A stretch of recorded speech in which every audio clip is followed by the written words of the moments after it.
వీళ్ళు మాట్లాడే మాటలు ఏంటి అంటే, నేను మరలా ఒక్కొక్క సందర్భానికి ఒక్కొక్క వీడియో చూపిస్తాను. ఎందుకంటే ఈ కూటమి ప్రభుత్వానికి ఇక నుంచైనా సరే సిగ్గు రావాలి. పార్టీ చేసిన సూపర్ 6 అలాగే జనసేన ప్రతిపాదించిన షణ్ముఖ వ్యూహం ఈ మూడింటితో కలిపి ముందుగా వస్తుంది, వాయిస్ వస్తుంది, అది కూడా వాయిస్ వస్తుంది. సంపూర్ణంగా అన్ని ఎస్సీ ఎస్టీ అన్ని రకాల వర్గాలకి, ముస్లిం మైనారిటీలకి, క్రిస్టియన్లకి అన్ని కూటమి అభ్యర్థులకి ఘన విజయం చేకూర్చాల్సిన అవసరం ప్రతి ఓటర్ పైన ఉన్నదని విజ్ఞప్తి చేస్తున్నాం. తెలుగుదేశం పార్టీ చేసిన సూపర్ 6 అలాగే జనసేన ప్రతిపాదించిన షణ్ముఖ వ్యూహం ఈ మూడింటితో కలిపి ముందుగా మేము 12తో ప్రారంభించి ఈరోజు సంపూర్ణంగా అన్ని ఎస్సీ ఎస్టీ అన్ని రకాల వర్గాలకి, ముస్లిం మైనారిటీలకి, క్రిస్టియన్లకి, అన్ని సంఘాల వాళ్ళకి, అన్ని రంగాల వాళ్ళకి చాలా సమగ్రంగా ఏర్పడిన కూటమి ఇది మన ఈ మేనిఫెస్టో. ఇది ముఖ్యంగా దీంట్లో నేను మీ దృష్టికి తీసుకొచ్చేది యువతకి 20 లక్షల ఉద్యోగాలు ఈ 5 సంవత్సరాల్లో, అలాగే నెలకి మనకి 3,000 రూపాయలు నిరుద్యోగ భృతి, స్కూల్కి వెళ్ళి. ఇది చెప్పింది నేను కాదు కదండి, పవన్ కళ్యాణే కదా చెప్పింది. 20 లక్షల ఉద్యోగాలు పవన్ కళ్యాణే కదా చెప్పింది. ప్రపోర్షనేట్గా 20 లక్షల ఉద్యోగాలు అంటే 5 సంవత్సరాలకి 20 లక్షల ఉద్యోగాలు అంటే సంవత్సరానికి ఎన్ని ఉద్యోగాలండి? 4 లక్షల ఉద్యోగాలు. సంవత్సరానికి ప్రపోర్షనేట్గా 4 లక్షల ఉద్యోగాలు. 5 సంవత్సరాలకి 20 లక్షలు అంటే 4 లక్షల ఉద్యోగాలు. ఈ సంవత్సరానికి మీరు 4 లక్షల ఉద్యోగాలు ఇవ్వగలిగారా? ప్రపోర్షనేట్గా 4 లక్షలు వద్దు, 40,000 ఉద్యోగాలు ఇవ్వగలిగారా?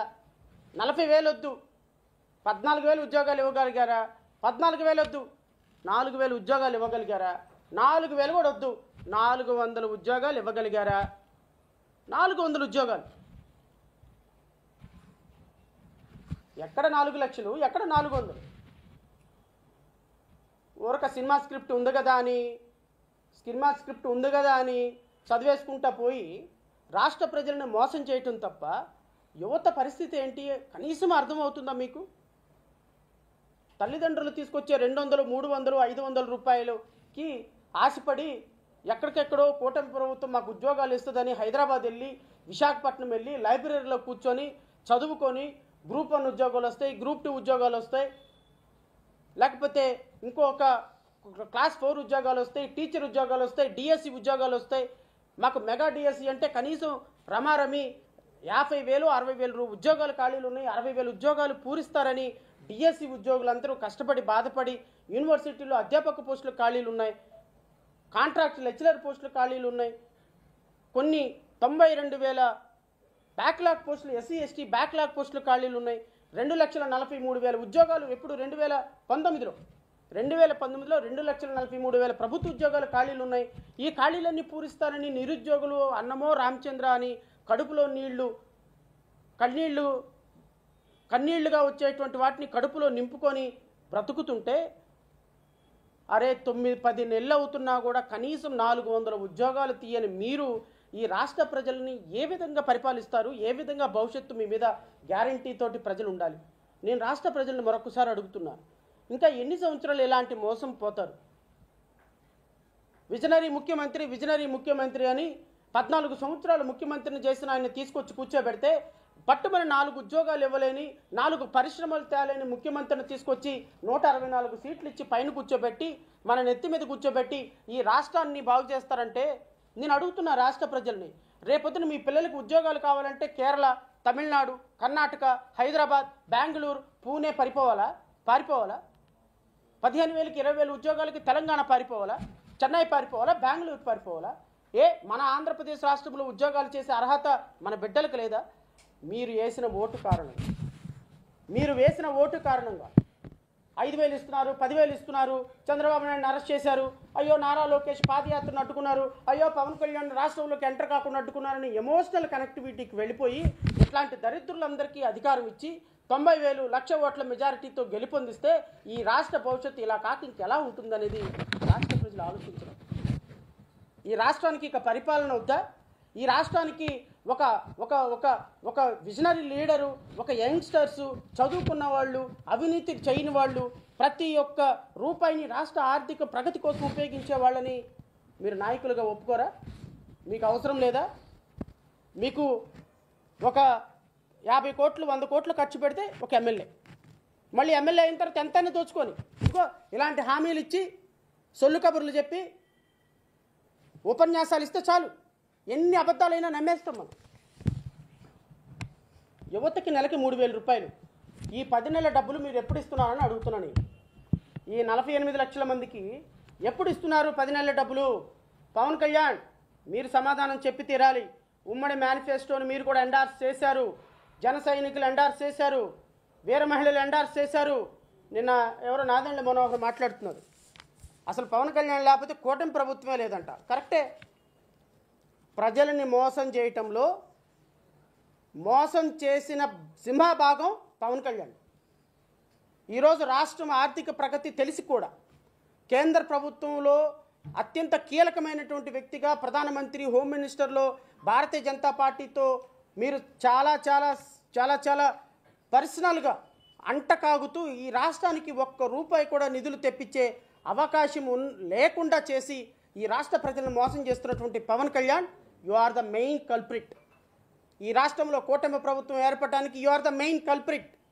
మీ వల్లే ఈరోజు రాష్ట్రంలో ఉన్నటువంటి నిరుద్యోగులు, రాష్ట్రంలో ఉన్నటువంటి యువత ఉద్యోగాలు కోల్పోతున్నారు.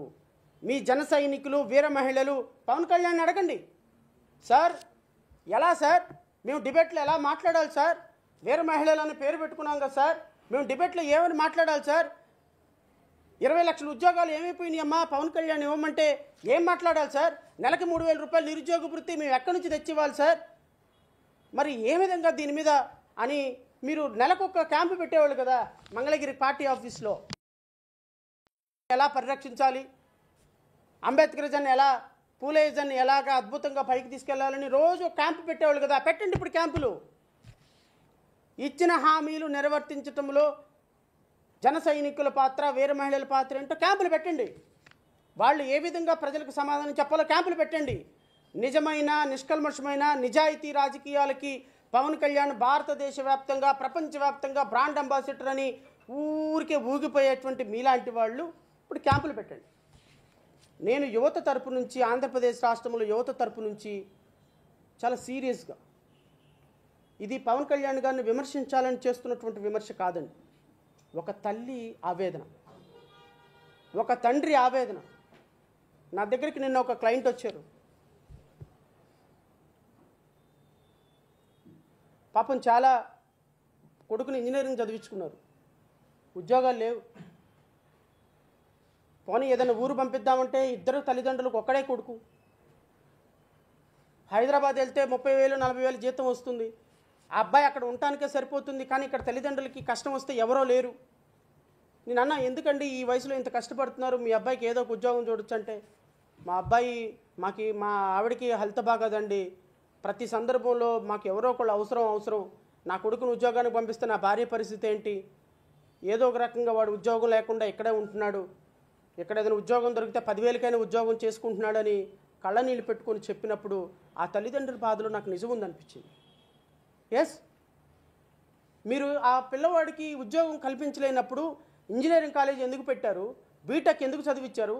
గత 7 సంవత్సరాల నుంచి బీటెక్ కంప్లీట్ చేసి కూడా ఆ పిల్లవాడు తల్లిదండ్రులను చూసుకుంటూ మన ఊర్లో ఉద్యోగం చేసుకోవాలి. మీరే లక్షల రూపాయలు ఉద్యోగం ఇప్పించవలసిన అవసరం లేదు సార్.